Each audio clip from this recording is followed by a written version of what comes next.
said before, I think it's so important for people to actually, because I know it's kind of grotesque and people don't want to know about it. There's been a deliberate cover up from the media. Words like satanic and ritual abuse, you pretty much won't find anything in the Australian mainstream media for 20 years since the satanic panic they said was a conspiracy. There's kind of like a media blackout on that topic. Once you find out, no, this is like young children all the way down to infants and it's boys and just the level of insanity, like I said, I think that honestly sparks something within anyone, a human being, to unite us. Because once we realize that this is the true enemy, it puts aside race and all our differences. When you realize how sick these people are and what they're doing to children, anyone is going to stand on that team, aren't they, against the opposition, right? So.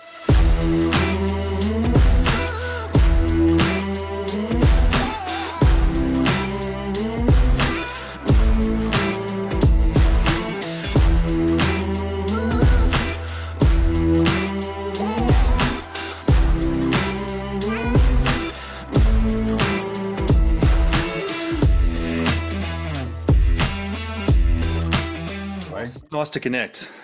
Nice to meet you, man. Yeah, I've been getting some downloads of your work in the last few weeks. I don't know how I haven't sort of stumbled onto your work, because a lot of this stuff comes on my radar pretty quickly, because I've been paying attention to it for a little while. So I'm impressed. Oh, thank you. And no, same with you. Like, I'm sure I would have seen some of your clips, and even your name and face looks familiar. So I went and had a look at some of your content, and I see you're pretty much on the same level on a lot of things. So that's Yeah. always good. Yeah. I was actually surprised to find out that like when I went to your website, it kind of led me down this sort of crypto path. And I was bamboozled by the fact that I was kind of heading down something to do with finances. And then I thought, oh, I'm going to go to another page, like with Nuggets News and all that kind of stuff. Does that make sense to you? Yeah, we're probably about to do a bit of a rebrand and refresh because, I mean, I quit. I was a pharmacist, right? And I quit that in 2017 when I realized that world was all corrupt and to start a YouTube channel. Yeah. And we always spoke about like world news and gold and silver, but mainly crypto because that was what was booming at the time. So we kind of became like a crypto channel by default, even though we covered other topics and stuff. And the last couple of years, since the algorithms changed a bit on YouTube, and you can now talk about anything really. So I was like, right, if you're allowed to talk about all this stuff, like this is my favorite stuff to talk about. And so I've just gone hard as we can really on all the truth of stuff. And yeah, here we are. It's an awesome time to be alive, right? That you're allowed to talk about this stuff and it's getting out there to the masses. I often wonder whether they're letting the strings loose, like the ropes loose a little bit, just so they can kind of like earmark who to tackle when the shit goes down. Do you know what I mean? So it's sort of like a strategy in place to kind of go, let's just see, who pops up, and then we'll swoop on them when the time comes. Do you agree? Yeah, no, absolutely. That's one possibility, right? Or they're just training their algorithms on what's getting out. But I don't know. There's so many people talking about this sort of stuff now, big and small. I don't think they can kind of like you're bad and shut us all down. It would only 10 times more people would pop up Yeah. doing the same thing. So yeah, who knows what's really going on there? I have this conversation all the time. I was getting interviewed the other day on a podcast, and I was just sort of explaining how, say, for me personally, and the people that listen to my podcast have listened to this, say this all the time. In 2000 and sort of 5, 6, 7, I was kind of put onto the Zeitgeist the documentaries and all those sorts of Yeah. things, right? So that was my little interlude as to the banking system, the monetary system, like exactly how corrupt and manipulated that all was. And that sort of led down deeper rabbit holes to do with more on a spiritual aspect. So it could be aliens, it could be anything to do with, I'm not sure if you've heard of like 20 and back, when Yeah. people have sort of regressed, they've gone forward in time and regressed in time and then had their memory wiped. So anyway, long story short, back in those days, there was no way that you would openly have this conversation with anyone, because there was just no one in my immediate circle that I could kind of let my mind loose and just sort of spitball a couple of ideas. Yeah. But these days, it's just amazing to me since speaking out, like in 2020, how you just come across, your vibe attracts your tribe, that whole sort of rubbish there, where people come into your life, and all of a sudden, man, I'm talking about Draco reptilians, hollow Earth, the flat Earth. Yeah, I'm talking about all of these things, which is just it's mind-boggling. I'm having regular conversations, but more to that. I hear conversations at the coffee shop. I hear Hmm. conversations in just in passing, people talking about the jab, people talking about the explosion in virus, like in sort of turbo cancers, talking Hmm. about chemtrails. Like, these are conversations that not too long ago you would never have any kind of dialogue with anyone. Like in a million years, you never thought that would be possible. Yeah, exactly. I mean, Climate Trails, the documentary is now on Amazon Prime. Like we are on mainstream streaming services, Mm. and it's all these things that were ridiculous conspiracies. It only takes one of them for to click for the people that aren't awake yet to start to go, well, if they lied about that one thing, what else could they be lying about? And we've kind of hit this critical mass now. The engagement on TikTok and Instagram, and just how fast you can get out a message, how fast people are debunking all these kind of false flag mass trauma events that they're still running. So yeah, there's a rise in consciousness or a great awakening, or just if it's just knowledge, if you don't like to talk about it from a spiritual angle, the fact that this knowledge is out there, knowledge is power. Sure. So yeah, something very exciting is happening, and that's why they're having to pull crazier and crazier stunts and try and take away more and more freedoms, because they kind of don't want this to happen. They want to keep us as the dumbed down sheeple, right? Totally. Look, I don't know if you would agree with this. I'm sure you would. Like, there seems to be all things happening all at once at the moment. So if you look at just economically, we're experiencing all of that shift in terms of the rising cost of living, and then the devaluing of our dollar, the American dollar. Cryptocurrencies, as you know, are just sort of going wild at the moment. It's a bloodbath out there. But then you've also got geopolitical, political, like it just seems like the Bondi terrorist attack, everything from all angles is coming at the moment. And I believe it's by design because it just bamboozles your psyche, the way that you sort of you're trying to maybe navigate yourself through life, protect your children, your partner, move through business, trying to get ahead, pay bills, all the rest of it, and all of a sudden you've got everything to deal with. So it just seems like it's information overload at the moment. Yeah, and I think that's partly by design, right? As well as a lot of like misinformation and stuff that's out there to muddy the waters. Something like Charlie Kirk, there's just so many theories floating around, right, within weeks. And does it really matter exactly what happened? Because I think when you zoom out and you understand it's all part of this one plan, Sure. this kind of new world order, digital ID, just enslaving humanity and taking away all our rights. Mm. Then all these things, it doesn't really matter exactly what happened or who's involved. And once you understand all this, you can kind of sit back and observe and laugh. And when it comes out, you get to work and start dissecting it. Well, what really happened here? What are the intelligent people saying? But just don't get sucked into it. I think that's going to be one of the hardest things for people that haven't woken up just yet, is that it's going to probably get a lot more crazier as we go through a lot of this change. But if you know that the old world was kind of the lie and the new place we're heading into is the truth part, then obviously that's a good thing. And I think a lot of the work that people like you and I will have to do is kind of helping people through that, because it is kind of like a traumatic thing to wake up. And I think that's why some people put their head in the sand, right? Because they don't want to know that that one thing was a lie, and that's going to mean their whole world, their whole career, they can't talk to their family anymore, whatever it is. Yeah. That can be a really hard process waking up. Yeah. Ignorance is bliss. I mean, I have moments, Alex, where I feel like maybe my life would have been better if I had just, put the blinkers on and not really expose myself to any of this, or wanting to be curious about what was going on. Because I know people that are just like, man, just go to work, get on with life, don't worry about it. And they seem quite content. So, and I'm almost jealous to a degree because I'm Yeah. like, do you know what's going on? But I do agree with you. I think one of the speeches that I did a couple of years ago at a rally, I said, like, I think we know what's on the horizon, and it's our job to, I guess, nurse people in their own awakening, because it's going to be pretty confronting. So I totally agree with all of that. What was your exposure initially? Like you mentioned before, I want to talk about topics that I love to talk about, but what was your initial exposure to pedophilia, satanic ritual abuse? Was it locally? Was it overseas? Where did you sort of get, like, when did that come onto your radar? Oh man, so I guess initially for me, it was that sort of stuff was only in the last few years. But my rabbit hole journey was when we first got the internet. I remember Googling UFOs and aliens in like grade six in 1999 with the old dial up. Yeah, And sick. then I kind of had a bit of a spiritual phase, went through a meditation experience with some mind altering drugs at uni and things like that. And then I kind of went back into the matrix a little bit when I did my pharmacy degree and I was a pharmacist for a few years. But I Mm, was always into, like you said, the Zeitgeist trilogy and around the GFC. After that, I really went down that rabbit hole about central banks and debt and these evil banking families that run the world. And that got me into gold and silver. And then that got me into Bitcoin and crypto early on.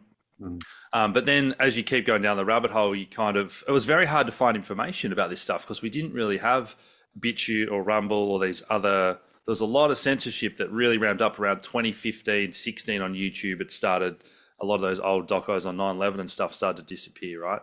mm, So yeah, it was only around that time when sort of the Q stuff came out. And I followed that a little bit, but then a lot more stuff started to come out around that with the Trump and the election. And I was wondering, well, is there some truth to this? Because a lot of stuff they're saying was true, but does that necessarily mean that it's a psyop? So I guess that was the thing a few years ago that was a massively impactful waking up moment when you knew there was something wrong, you knew these families were evil and corrupt, but to find out what they're actually doing to children and how these blood sacrifice rituals and all that stuff works, it's like that's a mm. my God moment. And again, if people, that level of evil exists, there has to be the opposite, right? The level of good and light, which kind of reignited a bit more of a spiritual journey and truth speaking out in me, I guess.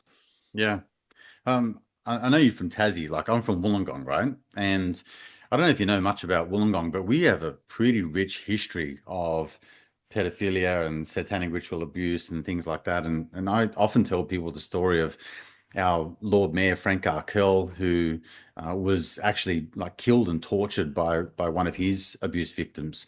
I went to Edmund Rice College. I remember being in year 10, maybe year 9 or year 10. It could have been year 9 when Brother Evans was busted for pedophilia and fled to Queensland, and then he killed himself apparently. So yeah, that was sort of an exposure that way back then. But I guess your mind doesn't really leap to anything from a satanic ritual abuse and whatever. And it wasn't until I was at my mate's wedding and I sat there next to this lady who was telling me about Fiona Barnett. She was from the Engadine area. And then I got onto the Candy Girl documentary and I was physically fucking ill. I just couldn't believe, when you get like that nervous, anxious feeling about something that you're watching, like you just know Yeah. you shouldn't be watching any of this. So I got that kind of exposed even more things overseas. I'm sure you know about like frazzle drip and just all this sort of stuff. And it just gets really wild. It honestly just, I've got 3 kids. I don't know if you've got children, but man, it just makes I don't know, makes my gut churn. Um, yeah, no, I've got children, and like I said before, once I think it's so important for people to actually, because I know it's kind of grotesque and people don't want to know about it. There's been a deliberate cover up from the media. Words like satanic and ritual abuse, you pretty much won't find anything in the Australian mainstream media for 20 years since the satanic panic they said was a conspiracy. There's kind of like a media blackout on that topic. And Yeah. so even with the Epstein list, the kind of surface level thing was underage girls. Like he was getting 15, 16, 17-year-old girls that were, a bit underage to do massages and stuff. But once you find out, no, this is like young children all the way down to infants and it's boys and just the level of insanity, like I said, I think that honestly sparks something within anyone, a human being, to unite us. Because once we realize that this is the true enemy, it puts aside race and all our differences. When you realize how sick these people are and what they're doing to children, anyone is going to stand on that team, aren't they, against the opposition, right? So Yeah, it is wild. Everyone I talk to says, "Oh, do you know about my state? This is the worst." And yeah, I mean, it's just everywhere, isn't it? Adelaide, Victoria, it's just everywhere. Tassie, one of the head cops down here, unalived himself when it came out that he was peed off years ago. And yeah, there's been mayors down here and all this type of stuff that gets swept under the rug. You don't really hear about it too much. And as you say, you kind of get the surface level story, a bit underage, but there's nothing about actually how dark and depraved it actually is. Yeah, I agree. The languaging is important because um, what do they call it? Like, sex with minors or, something like that or underage. And then you just don't really compute exactly what that might mean. So, it's kind of like, oh, they're an adult and they're having a sexual relationship with I don't know, like a minor, as in a 15-year-old girl or a 16-year-old girl, but you just don't realize how sort of evil and it kind of gets, right? Yeah, and then obviously now we know that a lot of the cops sort of cover it up, and even the psychologists that have these terms like false memory syndrome. I think it is that a term that got invented that basically immediately discredits people that have been through abuse, and they go, oh well, this can just be a false memory, and now it becomes like a medical term that can be used in a legal context to discredit these people. Yeah. And then a lot of the judges that are in on it, and how great has it been the last few weeks with top police and top judges starting to be arrested for this stuff. So something has changed.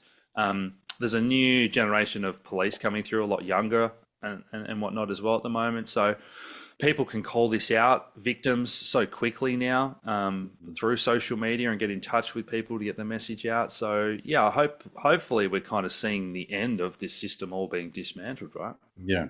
What do you think's going on? Like the last couple of pieces of information that I saw come out from you was obviously links between Australia and the Epstein list.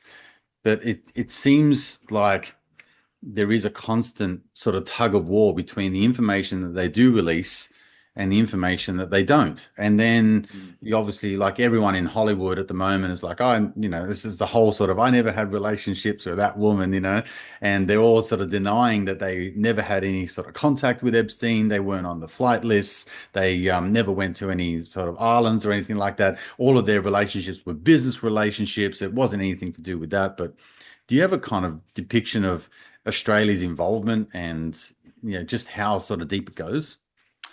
I think it's all the countries that are kind of under the British Commonwealth, right? So obviously all this stuff is deep in like European history with child sacrifice and all this kind of sick stuff, and people now know about the Vatican and all that type of thing. But yeah, Australia was obviously founded by the British and a lot of the Freemasons and all those kind of societies that were here. So it was almost like we had a fresh start for them to build this exactly how they want. And then after World War II, have you heard about Operation Matchbox? So that's just like Paperclip in America, where they brought in all the Nazi scientists to start doing these crazy medical experiments. That was Australia's version. And you can actually find mainstream articles on this from the late 90s, I think. Yeah. What's that about? Operation Matchbox. So that's when they brought all the Nazi scientists to Australia to head up our psychological departments, medical institutions, all that sort of thing. I think Nicole Kidman's dad, Anton, was involved in some of this stuff.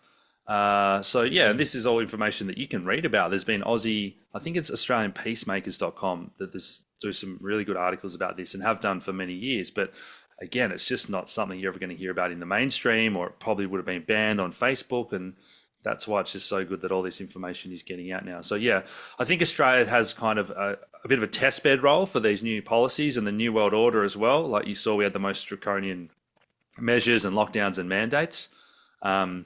Look at how quickly they're passing these free speech laws and that type of thing as well. We're already really condensed, living in basically already. Most people live in smart cities, right, with all the cameras around now in Melbourne and Sydney and that. So yeah, it's kind of like they had a full grip on how to run our society. And I think that's why so many Aussies find all this stuff just really hard to wake up to, right? Because they think we had the best way of life. We didn't even have that recession in the GFC like every other country had. So we've had this 30-year golden period where like she'll be right, property only ever goes up, People had pretty high paying jobs because of the mining boom to China.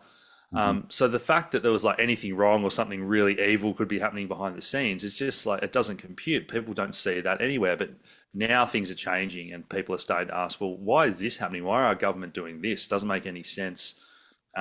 So yeah, I think we've always had that heavy involvement with the US and the AUKUS Five Eyes Alliance, that military gap in Pine Base. Some people say that's the most important now.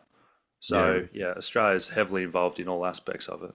with Pine Gap. Yeah, I remember speaking of like the tunnels and things like that. I remember interviewing Rachel Vaughan, and she was telling me about the telecom tunnels and things like that they used from like church to church, building to building through the city. And it's interesting that some of these tunnels are now sort of coming to light where people are saying, oh, there's this underground system that is going all through Melbourne or all through the city, and maybe it was used for, I don't know, um, having large quantities of funds or something like that that they needed to push underground from one bank to another or some shit like that. But Yeah. it kind of lends itself to this whole sort of tunnel and trafficking system.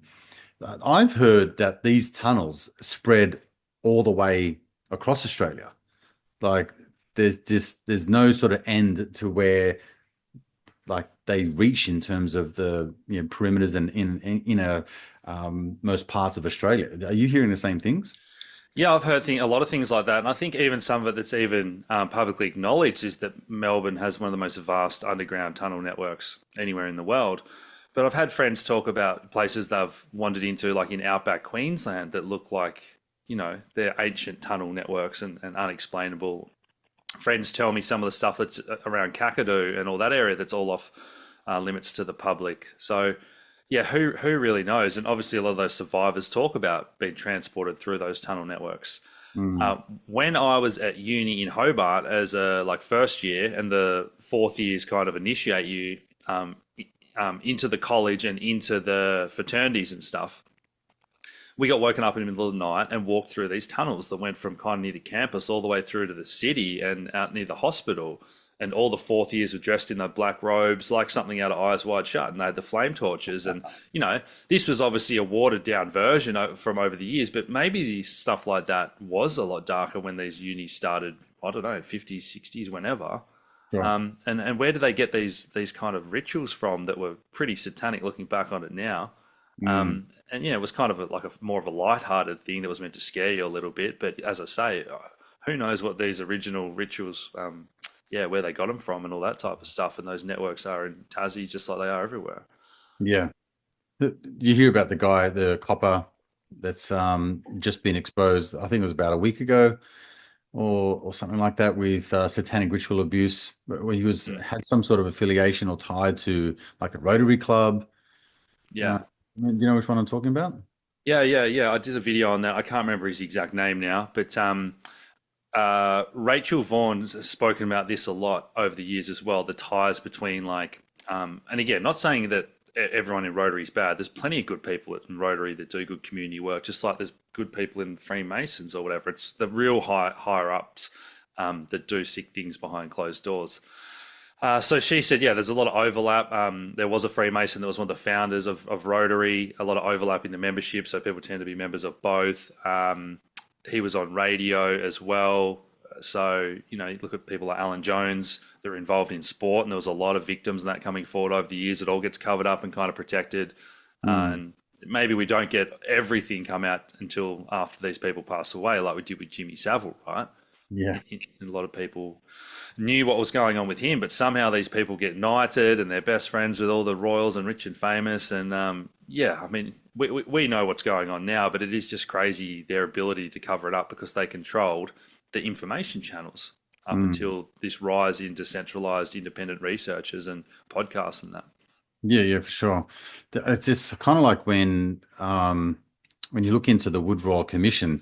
And do you know Dale Holmes? Have you ever spoken to him? Yeah, he's a legend. Yeah. He is a legend.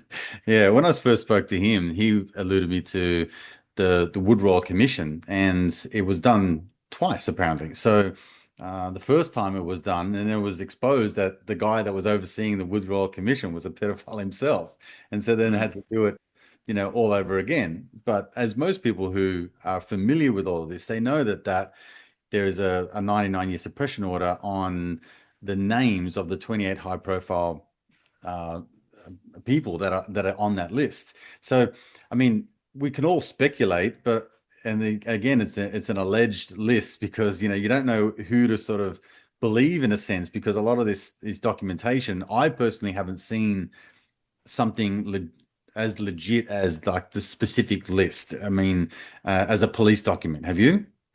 No, but yeah, Bill Heffernan was the one that brought it up in that parliamentary session and said that he'd seen it. So man, if anyone can kind of get in touch with him, and if he could tell you the people that were on that list, that would be a first-hand source from someone that actually Yeah. seen it, right? Yeah. How old would Bill Heffernan be these days? I'm honestly not even sure if he's still alive. I'd have to check, but yeah. Yeah, yeah, I don't know either. I'd have to assume that he would. I'd have to look it up. But yeah, it's interesting. Like when I talk to Dale, I mean Dale is all over this sort of stuff, and he's sort of alluded to some of these names. When you look at Candy Girl, as in Fiona Barnett, she mentions the Kidman family. She mentions being in front of Nicole Kidman and her father, Mm. and witnessing a torture or rape or of some kind. Um, yeah, Bob Hawke comes up as one of her abusers, and then when you look deeper into, was it Tina Arena that was talking about the Young Talent Time and some of the things that were going on in the Channel 9 studios and all that kind of stuff? Do you know about that? I don't know if I've specifically read her accounts, but I've heard from a lot of victims that a lot of this stuff got filmed in the TV studios of all these. Yeah, yeah. Yeah, that's what I've heard too. That they were filming kiddie porn in the Channel 9 studios, and more recently, there's something to do with ABC studios as well that are harboring some information that is pivotal to child pornography being filmed within the ABC film studios as well. But yeah, like people like Gabby Chung, like I've talked to her over the years, and she sort of mentions that like there's all these QCs, well they were QCs now. What are they KCs now, right? So they're these sort of higher up. So the police are involved in terms of pedos protecting pedos, and then you go to the high court judges, and they're also pedophiles protecting other pedophiles. And then when you go to the prime ministers, like, yeah, like I said, Fiona Barnett mentions Bob Hawke. I can't remember who mentioned Paul Keating, but Paul Keating's name was dropped there as well. It seems like that it just gets wild once you start to expose some of these celebrities that I don't know how old you are, but I remember just like looking at these people on um, like a Saturday night show or an afternoon show Yeah, or a yeah. morning TV show. I mean, these are people that were household names in Australia. Yeah, I know it is pretty wild, hey. So I'm 38, so I kind of got a bit of that. I know what you're talking about there, but I haven't watched a lot of TV for a very long time either, which I think is a good thing because you're always busy researching, and the Yeah, real sure. world is more interesting than anything on TV For sure. anyway. Agreed. So yeah, the Paul Keating was photoed with the red shoes, and there's all those, the Red Shoe Club connection there. But then when Catherine Keating was filmed leaving Epstein's apartment with Prince Andrew there waving goodbye as well, like you got to start to ask: is it just a coincidence that Gillard with the huge donations to the Clinton Foundation, Kevin Rudd's connections again to Epstein with that money and stuff, which he's kind of played down, so. Yeah, at some point you just have to ask, well, is all this just coincidence? And when these people are flying, and even at the moment, like I think it's funny that Bill Gates, kind of like a humiliation ritual almost, right? All this Mm. stuff comes out that he was caught, was it hooking up with The Russian Russian girl. prostitutes and Yeah, got an yeah, STD and all that yeah. stuff, and then he's front stage of the Australian Open, and it was good to actually see. I think there's one mainstream media reporter did try and ask him if he had any comment over the Epstein files But even like we've seen with Albo getting booed and Albo got chased out of that country town. I don't know if you remember last year by the tractors and that type of thing. So we're getting to the point where these people aren't going to be able to walk down the street in public. No Yeah. one's going to take them seriously. And then just gradually, I think they'll lose their power and we'll have some sort of political shift. But we need a completely new system. The current system, we're not voting our way out of it or anything like that with anyone that we've currently got in there, I don't think. Yeah. This notion, Alex, of wait till 2028 when I get my say is just laughable. Yeah. I don't know how else to put it at the moment. I think people are disillusioned to think that perhaps that some political party is going to come along and save the day. And again, if you just, let's say you're only just getting exposed to some of this information, you just think a little critically about what's presented to you. So I don't know all the facts.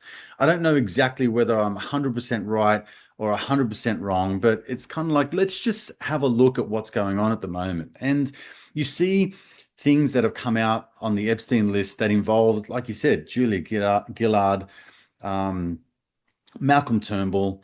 You've got Kevin Rudd that's listed in there. I mean, Paul Keating, all the rest of it. Like they're all there. So it's like, well, there's a little bit of suspicious evidence that's going on in that sort of realm at the moment, right? So then when you look across the pond, I mean, it doesn't matter whether they're Democrat or Republican.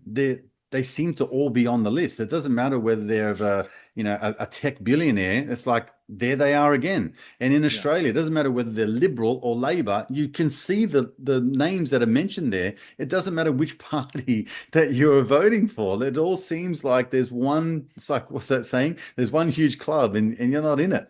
Yeah, and male and female as well. Like people want to say, oh, this is rich older men, but Hillary Clinton, she's talking about sacrificing chickens to Moloch in the backyard and all this type of sick stuff. And a lot of the victims say, she was one of the worst and that type of thing. So yeah, I don't know. It's just wild, isn't it? And this weekend when this all came out was just such good confirmation.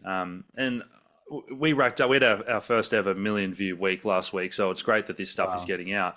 But that's at the incredible. same time, I kind of share a lot of this stuff still on my personal Facebook, and I feel like a lot of my friends are still like, you're crazy. That's a conspiracy, even though it's the official FBI documents from the Department of Justice that are sharing these emails where they're talking about doing all this stuff, Yeah. and they still just can't compute. So that's okay. Everyone's on their own journey, and I think the mainstream are going to be forced to cover this, and even if they don't, they're losing viewership, and we're all growing our viewership, right? So yeah, Yeah.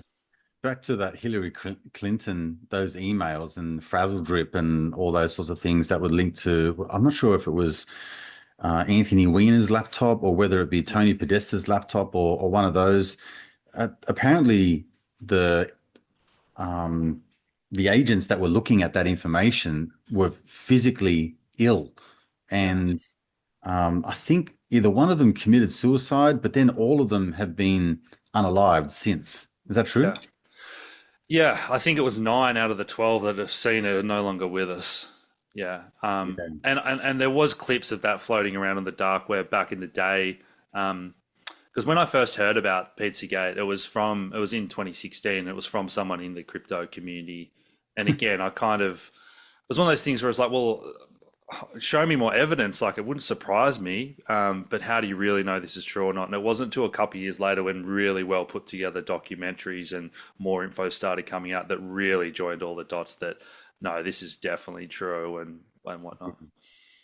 Do you have, I know I've asked you this before, but do you have a kind of sense from a 30,000 foot view as to like why now? Like it seems at the moment that I don't know if you're in it and it just seems like there's more information coming out because it's on your radar or there's some there's some reason spiritually, I don't know what that may be as to why in this moment in time, after all that we've been through, that this all of a sudden starts to become mainstream.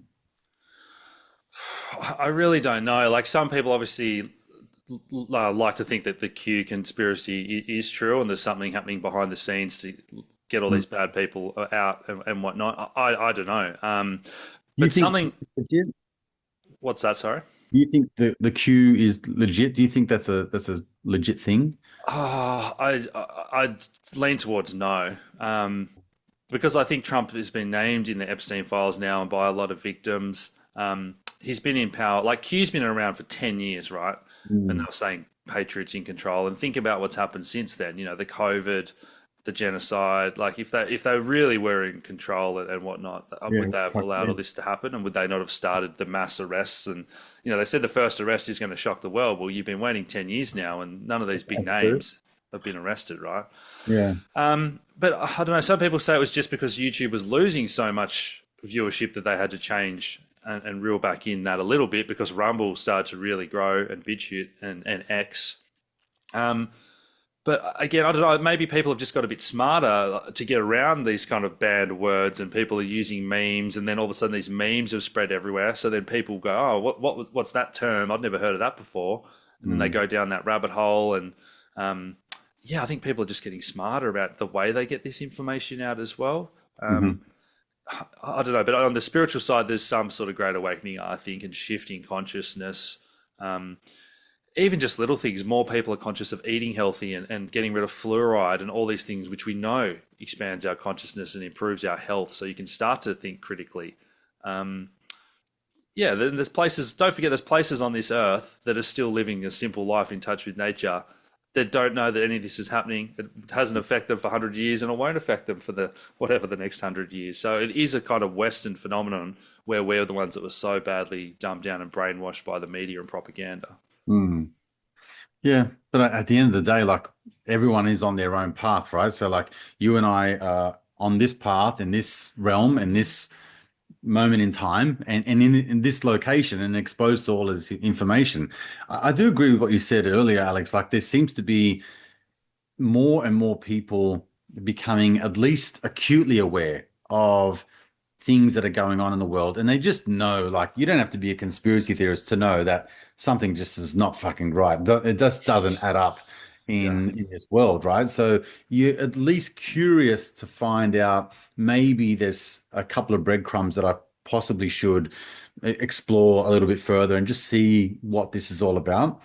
I think that there's for me intuitively there's something big that is happening and it's just this slow build, and like you said before, it's like the first arrest will shock you. It's like, yeah, but we just see all these people get away literally with murder and nothing really happens. They're unscathed, and we've gone through COVID and the genocides and all that kind of stuff and it's still going on. So what's happening, who's being held accountable?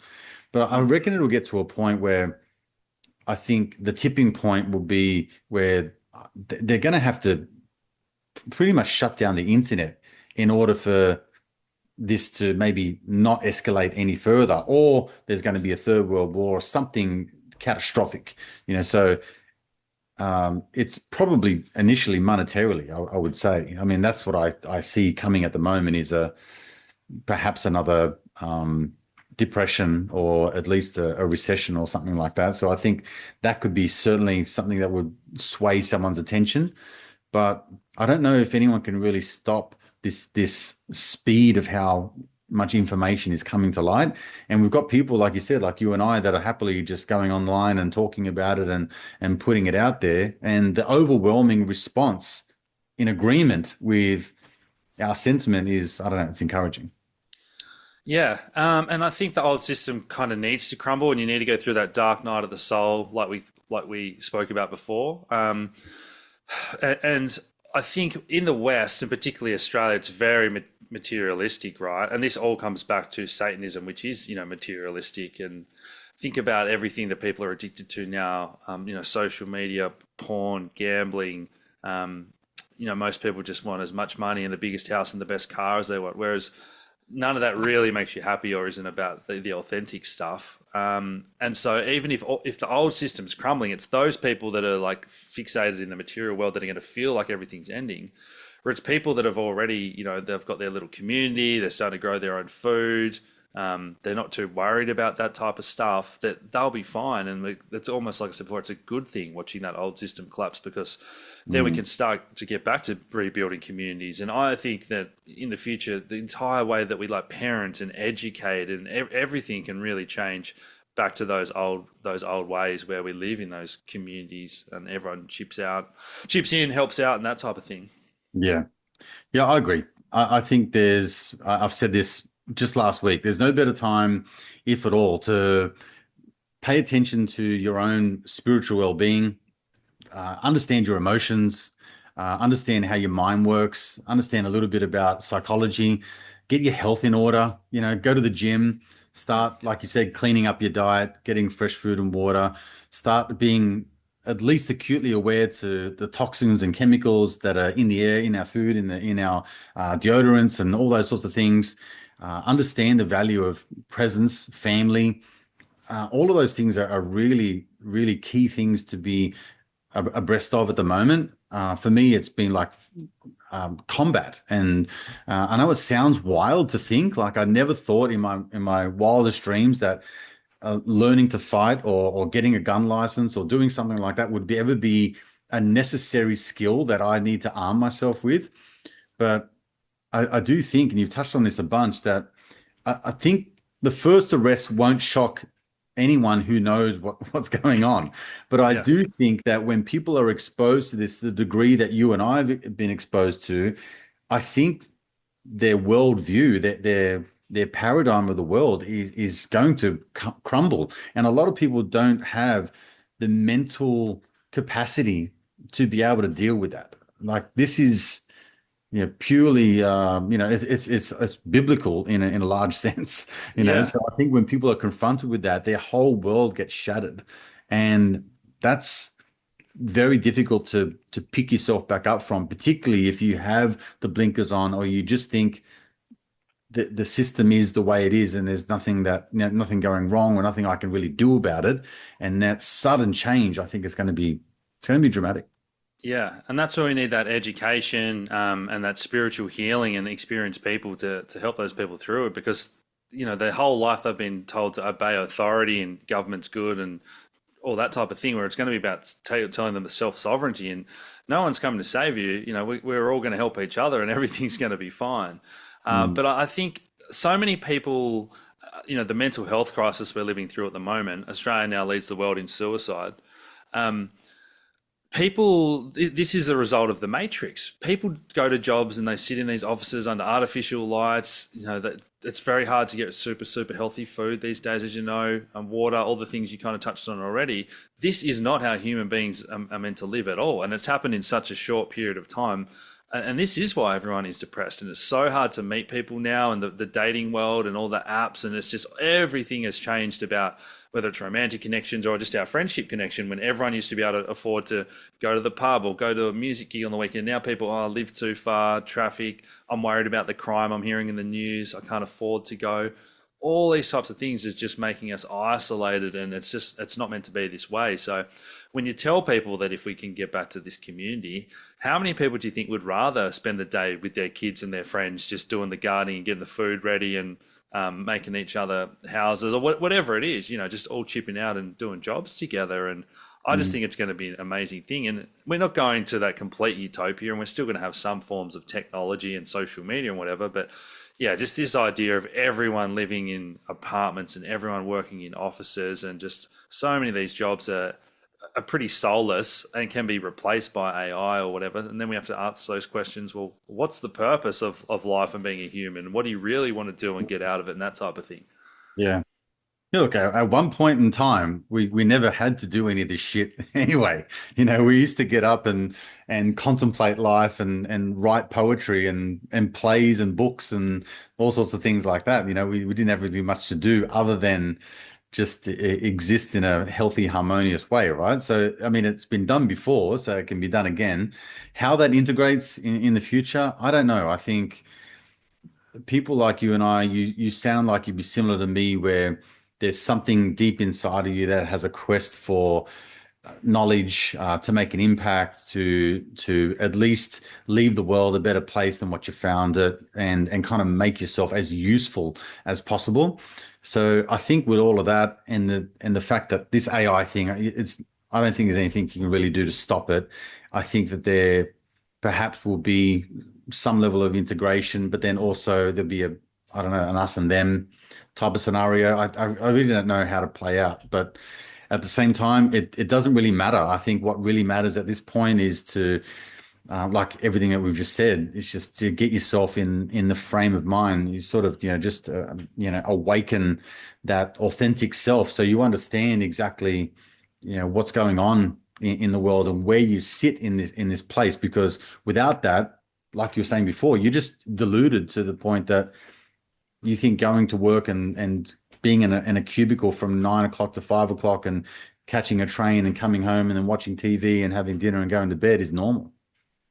Yeah, and people have to leave, an hour in traffic before and after, so you end up only spending an hour or two a day with your own kids, and then Mm. there's some crazy stat, by the time they're in high school, whatever, you've already spent half the time you'll ever spent with your kids ever, sort of thing. Um, That's exactly right. so, all this stuff. And when you actually break down the maths of places like Australia, the reasons why you go to work and what you have to pay for, but then you give half, money to the government through taxes or GST, and then you got to pay for childcare or school and all this stuff, where if you actually break it all down and go full circle, you'd be better off doing it all yourself and not working and growing your own food and having the chickens with the eggs and the Mm. local farmer next door to get your meat from. And I just think that people are really choosing that lifestyle. That is like the ultimate wealth these days. It's not how much money you've got in the bank or how flashy your car is. Yeah, totally agree. Alex, I'm sure we can have a bunch of these conversations, and we should get circle back again and continue this on. If people wanted to find out more about your work and what you're doing, where is the best place for them to find you? Nuggets News, YouTube's our main platform, but we're active on all socials. So yeah, Facebook, Instagram, TikTok. Yeah, we do still do the financial newsletter, nuggetsnews.com.au, and some high net worth services where we do, monthly calls and have these kind of conversations about, a few months back it was silver looks like it's going to go right finally, and then silver had the big run, and we actually said to sell the other day, and then woke up the next morning and it's had this big crash. So, I still like all this stuff long term, but you still can be a bit smart when these markets have big moves, whether it's gold and silver or crypto. So yeah, we still do a bit of all that stuff as well. But yeah, we're going to be pivoting more this year to the sovereign side of things and how to maintain privacy online, as well as health tips and just everything we touched on today. Yeah. Sort of package that up for people that are awakening to have maybe one easy spot to go through with a bit of a course and modules on, hey, this is the fast track to waking up and being your best self. Well, let's circle back and have that conversation. I think that would be really, really good to expand upon because, man, a lot of people, like we've said so many times, they're just in a position where without an alternative, they're really sort of lost and don't know which way to turn. So, yeah, having options and crypto and investing and all that kind of stuff, that's pretty scary to a lot of people without any kind of baseline education as to what to do and where to go with it. So, yeah, we should definitely circle back and have a convo around that. I think a lot of people will get some good nuggets out of that. No pun intended. No, no, absolutely. And yeah, it is changing. It is a really hard time to know where to park your money or what to do with all this uncertainty and volatility, right? For sure. All right, man. It's been great talking to you, and I look forward to the next catch up. Okay. Thanks so much for your time, mate. Take care. My pleasure. Talk soon.